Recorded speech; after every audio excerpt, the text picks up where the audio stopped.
Hello friends, welcome to back benchers. तो आज से मैं बेसिक मैथ्स की एक सीरीज़ स्टार्ट कर रहा हूं जिसमें हम ये सीखेंगे कि हमने जो छोटी क्लासों में चीज़ें सीखी हैं, यानी जो हमने बेसिक सीखे थे हमने छोटी क्लास के अंदर, वो बड़ी क्लासों में भी काफ़ी काम आते हैं और काफ़ी ज़्यादा कॉम्पिटिटिव एग्ज़ाम में भी काम आते हैं, पर टाइम के साथ हम उन्हें भूल जाते हैं। तो मैंने सोचा कि क्यों ना मैं उन बेसिक्स को आपके सामने रखूं ताकि आपके भी बेसिक्स को स्ट्रॉन्ग हो और आगे आपको वो हेल्प कर सके।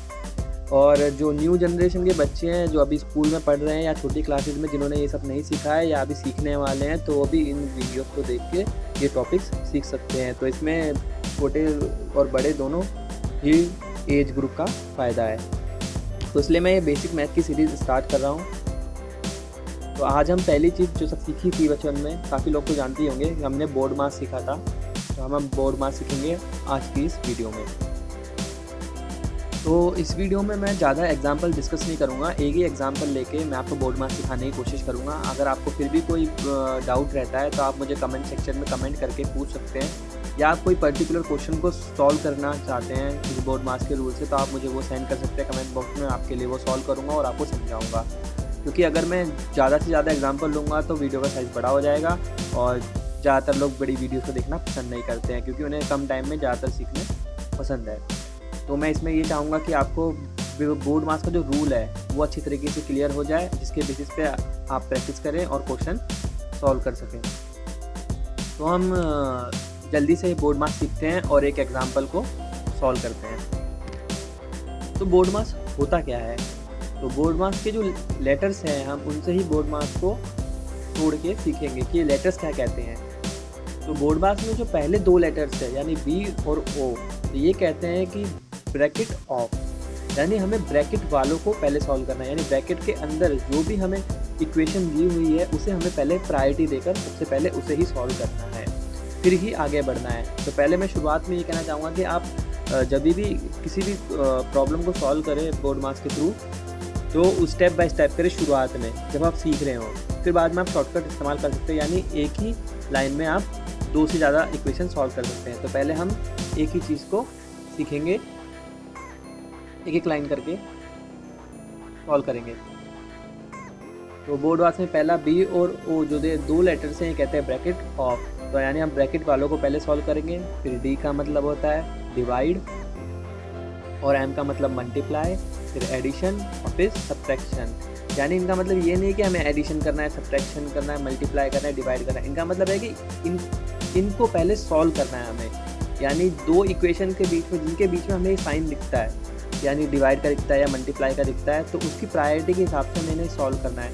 यानी हमें हमेशा इस चीज़ को लेफ़्ट टू राइट जाना है, यानी बी से लेकर एस तक इस तरीके से हमें नंबर वाइज चलना है किसी भी इक्वेशन को सॉल्व करते समय। तो यानी एक एग्जांपल से कोशिश करते हैं इसे समझने की। तो ये एग्जांपल ले रहा हूँ मैं। ये एग्जांपल की इक्वेशन आपकी स्क्रीन पे दिख रही होगी। तो इस इक्वेशन में हम देखें कि दो ब्रैकेट्स हैं जिसे हमें पहले सॉल्व करना है। तो सबसे पहले मैं लेफ़्ट से स्टार्ट करूँगा, तो लेफ़्ट वाले ब्रैकेट को सबसे पहले सॉल्व कर रहा हूँ, यानी 2 + 6 करूँगा। तो 2 + 6 करने पे अगली लाइन में अगर आप देखें तो 8 मिला मुझे। फिर मैंने पूरी की पूरी इक्वेशन वैसी की वैसी लिखी है, यानी -4 था उसके बाद, फिर मल्टीप्लाई में 5 + 6 डिवाइड बाई 2 + 6 × 3 है। अभी जो 6 × 3 था, चाहे तो मैं इसको शॉर्टकट मार के उसी लाइन में दोबारा सॉल्व कर सकता था, पर मैं आपको सिखाने के लिए, ताकि और जो नए बच्चे हैं जिनको ये अच्छी तरह समझ में आए, उनके लिए मैं ये हर बार स्टेप बाय स्टेप करूँगा ताकि उन्हें ये अच्छी तरह क्लियर हो सके कॉन्सेप्ट। तो अगली लाइन में अब देखते हैं, तो यानी 6 × 3 जो है इसे हमें सॉल्व करना है। तो अगली लाइन में मैंने तभी 6 × 3 यानी 18, तो मैंने 18 लिखा अगली लाइन में। फिर अगले आगे बढ़ते हैं, तो यानी हमारे ब्रैकेट अब सॉल्व हो चुके हैं, यानी बी और ओ तो हो गए। अब बात आती है डिवाइड की। अब डिवाइड वाला कौन सा है? यानी 6 डिवाइड बाई 2, ये डिवाइड वाला है हमारे पास। 6 को मैं 2 से डिवाइड करूँगा तो मुझे अगली लाइन में 3 मिलेगा। बाकी सारी की सारी इक्वेशन मैंने वैसे ही लिखी हुई है जैसे मैं ऊपर से चलती आ रही है, बाकी कुछ चेंज नहीं किया है मैंने। और फिर बोर्ड मास में यानी डिवाइड वाले में सारे सॉल्व कर चुका हूँ। अब डिवाइड वाला कोई नहीं बचा है तो मैं आगे बढ़ूँगा। तो यानी मैंने देखा आगे था कि मल्टीप्लाई वाला। तो मल्टीप्लाई वाला कौन है? यानी -4 × 5। तो -4 को मैं इंटू करूँगा 5 से, तो मुझे मिलेगा -20। अब आगे देखते हैं, तो मल्टीप्लाई वाले भी सारे ख़त्म हो चुके हैं, यानी मल्टीप्लाई वाला और कोई बचा नहीं है। अब एडिशन पे आते हैं। तो एडिशन में हम देखते हैं, तो अगले लाइन में मैं देखता हूँ, तो एडिशन वाले में मुझे सबसे पहले -20 और +3 दिखते हैं। अब यहाँ पे साइन का सबसे ज़्यादा ध्यान रखना है, क्योंकि हमें पता है कि माइनस प्लस माइनस होता है, पर कुछ कुछ बंदे ऐसा करते हैं कि जो शुरुआती में गलती कर बैठते हैं कि वो सीधा ऐड ही कर देंगे, यानी 20 में 3 ऐड करके 23 लिख देंगे। पर हमें ये याद रखना चाहिए कि वहाँ पे साइनों का भी मेन चीज़ है। अगर आपको साइनों के बारे में नहीं पता है तो मैं उसके लिए अलग से वीडियो बना दूँगा, और ताकि आप वो साइन समझ सकें कि रूल्स कैसे लगते हैं साइन के हिसाब से। तो उसके लिए हम छोटी सी एक वीडियो होगी, मैं बना सकता हूँ, तो अगली वीडियो उसी के ऊपर मैं बना दूँगा। तो यानी मैं -20 और +3 करूँगा तो मुझे -17 मिलेगा। इसमें भी बड़े का साइन लगता है तो -17 लिखा मैंने तभी।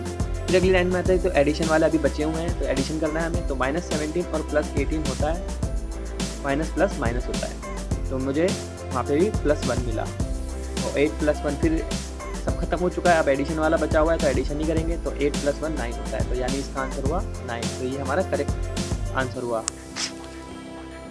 तो आई होप दोस्तों इस एग्जांपल से आपको बोर्ड मार्क्स अच्छी तरह समझ में आ गया होगा। अगर आपको फिर भी कोई डाउट है या आप कोई पर्टिकुलर क्वेश्चन है जिसमें आप फंसे हुए हैं, जो आप चाहते हैं कि इसका कैसे सॉल्यूशन निकले, तो आप मुझे कमेंट सेक्शन में पोस्ट करके दे सकते हैं, और मैं उसे कोशिश करूँगा कि जल्दी से जल्द आपको सॉल्व करके उसका आंसर भेज सकूँ। और अगर आपको फिर भी कोई प्रॉब्लम है किसी और टॉपिक से रिलेटेड, या आप कोई टॉपिक सजेस्ट करना चाहते हैं, तो मुझे कमेंट सेक्शन में लिख सकते हैं।